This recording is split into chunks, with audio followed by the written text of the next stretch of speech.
What is up, everyone? Welcome back to another video today, and in this video we are doing the 29th installment of Random Model Airports. Today we're going to be doing my largest airport yet, the Cincinnati, Northern Kentucky International Airport. This airport is quite massive compared to all the other Random Model Airports that I've done so far. Ontario, I believe, was the largest that I did previously, and even like Fort Myers is another big one that I did, but Cincinnati here will take the cake for the largest Random Model Airport on the channel so far. So, I don't know for sure if there are any suggestions made. If there are, I will pop up those that suggested it from my comments section in past videos, so that way you guys are given proper credit for providing the suggestion. And I think I would have gotten it at least once, because it is a big airport, but yeah. I have a decent fascination for Cincinnati because it does have a quite interesting history. It used to be a former hub airport for Delta, and they also had a huge operation with Comair out of here too. The airport did expand rapidly throughout the 80s and 90s as the Comair services really started to ramp up, and they used to have like transatlantic services, transcontinental, pretty much everything that you could think of within the US and even over to Europe as well. They had those services, up to 600 daily flights by 2005 when the hub peaked. However, Delta did file for bankruptcy at that same time, and over the years, routes were cut in large chunks up until like 2010 or so, 2012. They were down to like under 100 daily flights at one point. And they did build a new facility called Concourse C just to the southwest of this terminal building here, and also another one for Concourse B. They built that in about 1994, and that was closed in 2008, and I believe it was demolished a few years later. So that building lasted just a little over a decade, which I think is kind of a waste of money. Concourse A, this particular concourse actually, this was shut down in 2010, but it was reopened a couple of years later for the other airlines, right around the same time that Comair shut down as well in 2012. And following the COVID-19 pandemic in 2020, Delta closed its crew and maintenance bases here, and that ended the era of Cincinnati being a hub for Delta Airlines. So that's kind of the history of Cincinnati there, just kind of a brief recap of it, if you will. I will link some more sources in the description where you can read up a little bit more on Cincinnati's airport history. So today, this airport is basically used by all the carriers, even Delta still. They still have flights, and they do even have a transatlantic service out of here to Paris now. That was started, I think, just a couple of months ago. So they are trying to get back into the Cincinnati market, but I'm not sure if it's going to be as successful as it was previously. So, Concourse A is quite big. There's a total of 23 gates here, and I had to use basically all of my jet bridges and all of my gate aprons that I have. I'm going to have to make some more here, so that way I can continue to expand and do bigger and bigger random model airports, minus the hub airports, of course. The hub airports are going to be a little bit difficult because I'm not the type of person to collect duplicates of planes, so I only have like one of each. But regardless, we'll go ahead and start over here with the southwest section. And I think as far as I know, they only occupy just these two gates right here. This is Alpha 3 and Alpha 5. It isn't marked on this diagram that I'll pop up here, so I'm not sure if these gates were added recently or if they've been dropped, but I just have them placed here nevertheless because that's what the satellite imagery has shown me. So we'll start over here at Gate Alpha 3 with the Southwest 737-700 in the Heart livery with blended winglets. This aircraft came in on a service from Chicago Midway, Flight 1677, arriving in at 10:13 a.m. ahead of a scheduled 10:30 a.m. arrival. Sitting at Gate Alpha 5, we have a very delayed Southwest flight from Baltimore. Flight 1444 on the 737 MAX 8 was supposed to arrive in at 11:30 p.m. on Wednesday, September 7th, but it did not land until about 1:45 in the morning on Thursday, so a very delayed flight here of around 2 hours and 15 minutes. So a bit unfortunate to see that, but I imagine that there was some type of issue happening in Baltimore where they could not get this plane going in time to get over to Cincinnati. Got a nice great lineup here of United stuff, and there's also some on the other side of Concourse A that we'll take a look at here in just a moment, but kind of going back to what I used to do with the iPhone, which I have not gone back to yet. I figured it's just easier for me. Because I'm in college, I don't want to have to deal with any issues when I'm trying to edit these videos. I just want to make sure everything is done properly, all in one take and everything with editing, so that way I can just have the content out and I can, enjoy my weekend. But regardless, here at Gate Alpha 9, we have this United Express Embraer 170. This aircraft arrived in on a service from Chicago O'Hare, Flight 3462. This is operated by Republic Airlines. This touched down at 8:22 p.m. ahead of a scheduled 8:37 p.m. arrival. At Gate Alpha 11, we had this United Airbus A319. This aircraft arrived in on a service from Houston George Bush Intercontinental, Flight 566, arriving in at 3:36 p.m. ahead of a scheduled 3:45 p.m. arrival. And the last of the United trio here on the south side of Concourse A, we have this United Express CRJ 550 operated by GoJet. This came in on a service from Chicago O'Hare, flight 4399, arriving in at 5:56 p.m., delayed from a 4:59 p.m. scheduled arrival, so you're looking at a delay of about 57 minutes. At Gate Alpha 19, we have this Allegiant Airbus A320 with Sharklets. This aircraft arrived in on a service from Destin Fort Walton Beach, Florida, flight 401 at 2:38 p.m. ahead of a scheduled 2:55 p.m. arrival. I do have the new Gemini Jets Allegiant A319 1:400 scale release on the way. That is currently a pre-order, and I will have that possibly in the coming weeks. Hopefully, I will definitely be doing unboxing either from my dorm room or from back home, whichever one comes first, but I do plan on doing that from the dorm room as of right now. But that could change at any moment. So make sure to follow my Instagram page for any updates on new content to come. Just 4 planes here on the north side of Concourse A. I have it placed at an angle here just so I can get to all this stuff easier, and it's, not a crapshoot to try and get the best camera angle possible, but we're going to go ahead and start over here. We'll just start off here, and then we'll work our way back over to where we started. At Gate Alpha 16, we have this Frontier Airbus A321. This aircraft arrived in on a service from Denver, Colorado, flight 646 at 8:18 p.m. ahead of a scheduled 8:17 p.m. arrival, and the exact aircraft was 702. I'm not sure what the name is off the top of my head. I think it's like Virginia the Wolf or something. I'll pop it up on your screen here so you can actually see what it is, but I think it's like Virginia the Wolf or something if I'm not mistaken. Otherwise, it'll be something completely different. At Gate Alpha 14, we have another Frontier aircraft, this Airbus A320neo done by Aero Classics. I do plan on getting the Poppy the Prairie Dog Gemini Jets release, but I did see some photos and it doesn't look the best, so I'm kind of hesitating on that right now, so I'll make a decision here at a later date. This aircraft arrived in also from Denver on a bit of a different service this time, flight 648, arriving in at 12:41 p.m. ahead of a scheduled 12:47 p.m. arrival, so this is more of the midday-ish service for Frontier. And I believe they only occupied these 2 gates because I looked at probably about a half a dozen or so Frontier flights, and they were all at either one of these 2 gates. So yeah, I wish I could have more planes here, but as of right now, I'm kind of lacking on duplicates. But maybe that's something I'll have to change at some point. Regardless, we have 2 more United aircraft to take a look at here at Concourse A before we move on to Concourse B. Another thing I do want to mention too is with the low-cost carriers, since Frontier is one, since I was just on them, they were not really able to fly out of Cincinnati. It was due to Delta obviously dominating here at Cincinnati a long time ago, and a lot of the competitive pricing really drove the low-cost carriers away. But ever since Delta's CVG hub has been slowly dismantled and now it is now completely gone now, a lot of the low-cost carriers have started to come here. So you see Frontier, Allegiant is also here as well, and I don't think we have any others out here at Cincinnati. I think, yeah, I did not see Spirit when I was doing my research, so it does not look like they fly here yet. Maybe they do, but maybe it's only on like certain days of the week or something.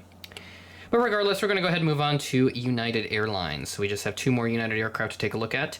This one at Gate Alpha 12, a United 737-800 in the Eva Blue livery. This aircraft arrived in on a service from Chicago O'Hare, flight 2167, at 11:34 p.m. ahead of a scheduled 11:59 p.m. arrival.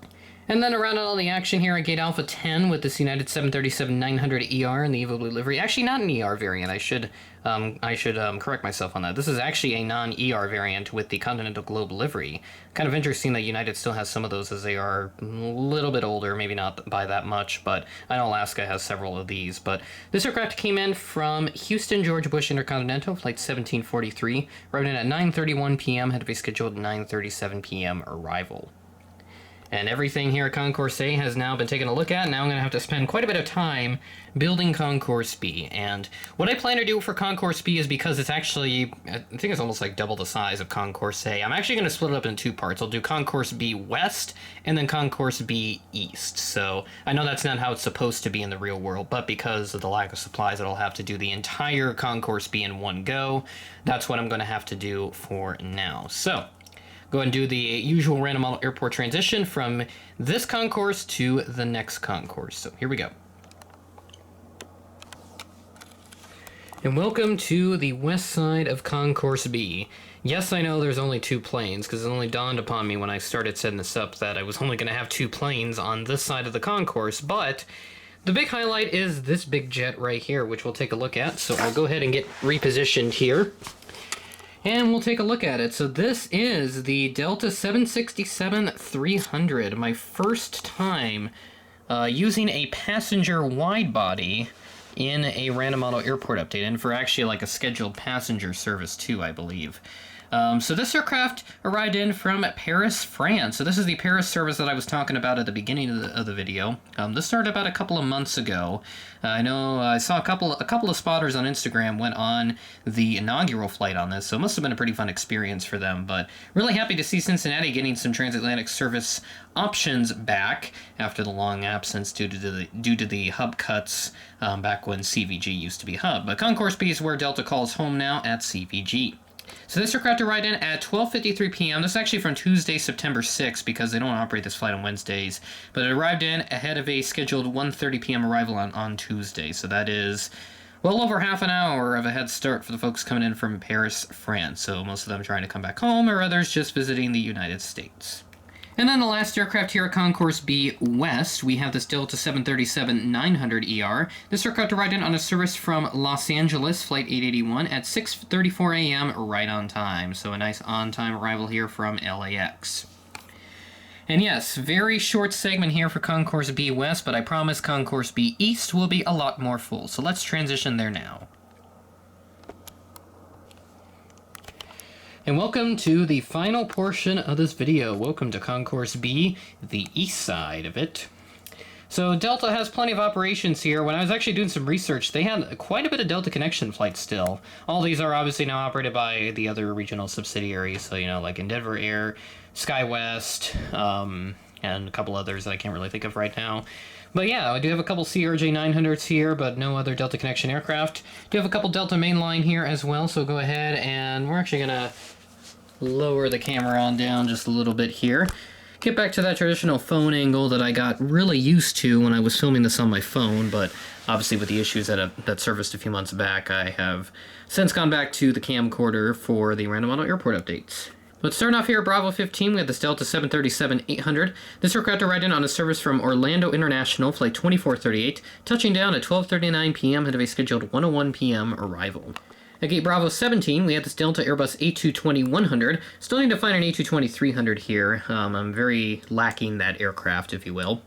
This aircraft arrived in on a service from Boston, Massachusetts, Flight 1427, at 9:26 a.m., a little bit behind a 9:08 a.m. scheduled arrival. So that is about an 18-minute delay for this aircraft.